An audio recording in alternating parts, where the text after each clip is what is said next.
Bonsoir David Racheline. Bonsoir. Maire Rassemblement national de Fréjus, vous avez été réélu dès le premier tour et d'ailleurs cela a été officialisé hier lors du conseil municipal. Les maires ont été particulièrement sollicités pendant cette crise, on le sait. Votre ville, station balnéaire dans le Var, vit beaucoup du tourisme. Édouard Philippe doit dévoiler demain les modalités de la deuxième phase finalement de déconfinement. Qu'est-ce que vous attendez, David Racheline, de ces annonces demain ? Nous attendons pour nos professionnels, pour notre territoire, que nous puissions faire une saison qui soit à la hauteur des attentes des professionnels du tourisme, qui soit à la hauteur des attentes de tous ceux qui travaillent dans ce domaine ici, et ils sont extrêmement nombreux. Donc il faut que ça redémarre, de toute évidence, il faut qu'ils prennent des mesures de soutien à notre économie locale, de soutien à l'offre touristique qui est la nôtre. Nous attendons donc beaucoup de lui. On devrait savoir si les cafetiers, les restaurateurs pourront rouvrir début juin. Vous êtes en zone verte. Est-ce qu'ils se préparent à Fréjus ? Oui, bien sûr qu'ils se préparent. Ils sont nombreux à se préparer. Ils savent que la reprise va être déterminante. Ils savent que l'été, pour eux, va être tout à fait déterminant. Et donc, par conséquent, je crois qu'ils sont prêts à accueillir aussi bien les habitants de notre territoire que les touristes. Est-ce que vous êtes inquiet justement pour le tourisme parce que finalement c'est un secteur majeur pour la bonne santé de votre ville. L'été, c'est demain. Oui, bien sûr que nous sommes inquiets parce que nous ne savons pas encore exactement dans quelles conditions vont pouvoir venir les touristes, y compris les touristes étrangers, européens d'ailleurs, qui, nous l'espérons, seront nombreux évidemment. L'Italie n'est pas nous loin. attendons avec impatience les annonces du Premier ministre et nous espérons que nous pourrons reprendre dans les meilleures conditions rapidement.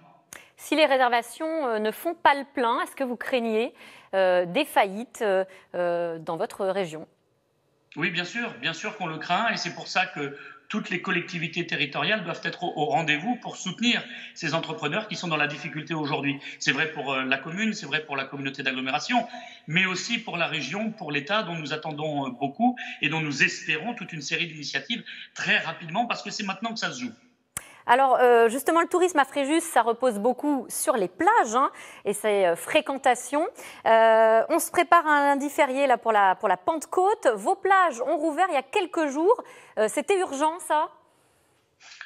Bien sûr que c'est urgent. Nous sommes dans une zone verte, vous l'avez dit, dans une zone où le nombre de cas est assez faible aujourd'hui, où nous pouvons profiter de nos plages, retourner au bain de soleil, et évidemment que c'est déterminant aussi sur le plan touristique. Donc nous avons pris la décision commune avec le préfet de les réouvrir, d'autoriser les bains de soleil, je vous le disais. Et je crois que c'est apprécié et la fréquentation va monter en puissance évidemment, tout en respectant les règles de sécurité. La police veille. Donc, les choses se passent bien jusqu'ici. Alors justement, comment ça se passe ? Comment est-ce que se font respecter les gestes barrières sur les plages ? Est-ce qu'il y a des sortes de parkings de plage, comme on a pu le voir dans certaines villes ? Non, parce qu'ici, nos plages sont très grandes et très vastes, donc nous avons la possibilité de respecter aussi bien ces gestes barrières que les distances de sécurité. C'est les agents de la ville, la police municipale, qui fait respecter ces distances. Et honnêtement, je vous le dis, la plupart des gens qui fréquentent nos plages respectent bien ces règles, donc les choses se passent bien. Il n'y a pas de contraventions qui sont données, des amendes ? Oui, non, mais ça peut arriver à la marge, mais enfin, l'immense majorité, franchement, des gens se comportent très bien. On a le droit de stationner, parce que la question s'était posée aussi. Est-ce qu'on a le droit de poser sa serviette ou pas ? Alors, est-ce que vous avez tranché ? Oui, à Fréjus, on a le droit de stationner sur la plage, on a le droit de profiter des bains de soleil de manière durable. L'essentiel, encore une fois, c'est de bien respecter la distance de sécurité avec les personnes qu'on ne connaît pas. Et donc c'est ce qui se passe et ça se passe bien. Alors, vous êtes en zone verte, on le disait. Pourtant, je crois que vos écoles n'ont toujours pas rouvert. Qu'est-ce qui est prévu de ce côté-là ? Une réouverture progressive à partir de début juin. J'ai trouvé que le début mai, la situation n'était pas encore claire. Je voulais avoir un véritable plan pour pouvoir travailler sur cette réouverture, prendre le temps nécessaire aussi de constater la baisse du nombre de cas. Et donc, aujourd'hui, on le constate, l'ouverture est possible. Et donc, nous allons nous occuper des petits Fréjusiens en partenariat avec l'Éducation nationale pour qu'ils puissent reprendre leurs cours. Oui, beaucoup de familles comptent... beaucoup de familles en difficulté comptent notamment sur l'école pour essayer d'éviter qu'il y ait trop de décrochage. Est-ce que vous pensez que c'est une priorité ? Oui, oui, je vous le dis franchement, je crois que c'est une priorité. C'est valable pour tous les enfants, mais particulièrement ceux qui sont dans une situation de décrochage, dans une situation difficile, parfois sur le plan familial aussi. Donc, plus tôt on pourra rouvrir, mieux ce sera. Vous allez pouvoir reprendre Simplement, tous les élèves?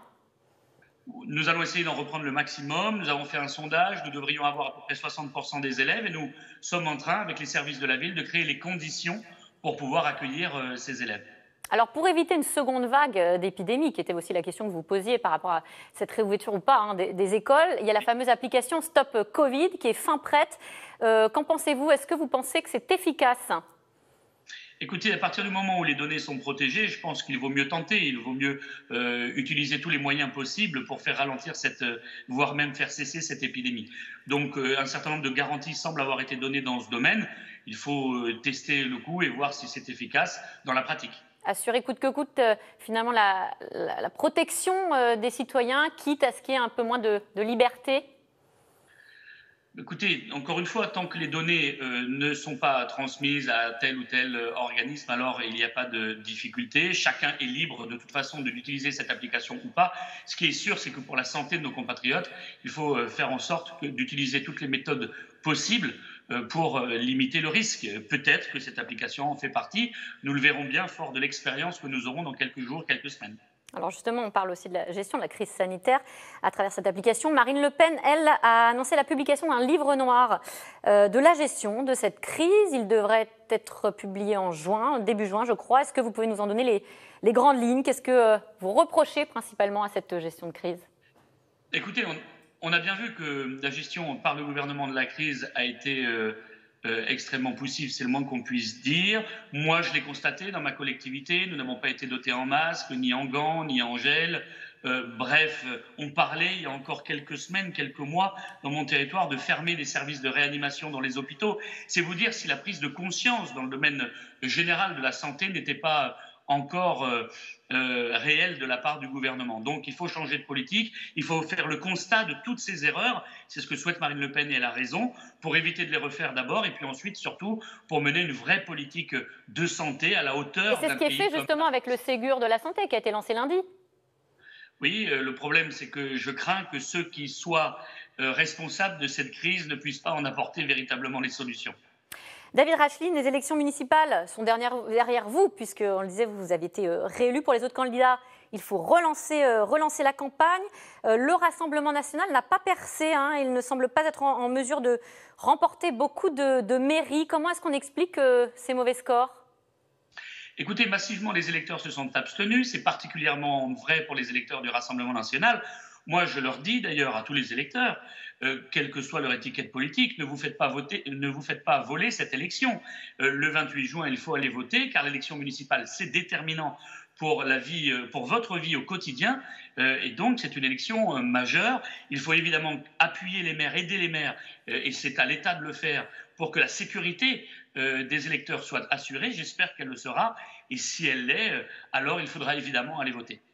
Est-ce que vous avez noté des difficultés finalement à vous implanter en dehors de vos fiefs? Non, parce que nous avons un nombre de listes qui se maintiennent au second tour important. C'est en baisse par rapport à 2014. Oui, un petit peu en baisse, mais enfin, vous l'aurez noté, un certain nombre de victoires sont encore possibles dans les seconds tours. Je pense à la ville de Perpignan, par exemple, mais il y en a aussi beaucoup d'autres. Donc, nous ferons les comptes précis après les seconds tours des élections municipales. En tout cas, ce qui est sûr, c'est que j'appelle à la mobilisation parce que les Français doivent avoir conscience de l'importance de cette élection, très clairement. Eh bien, merci David Racheline d'avoir répondu à nos questions. Je rappelle que vous êtes maire Rassemblement national de Fréjus. Tout de suite, c'est dans l'air avec Caroline Roux, une émission consacrée à la crise économique. Le diagnostic est sans appel. Selon l'INSEE, la France se dirige vers la plus importante récession depuis 1948. Un retour rapide à la normale est jugé peu réaliste. Alors, le pays doit-il se préparer à une vague de faillites et de licenciements sans précédent? Caroline Roux et ses invités répondent à toutes vos questions. C'est dans l'air, c'est tout de suite. Bonne émission à vous.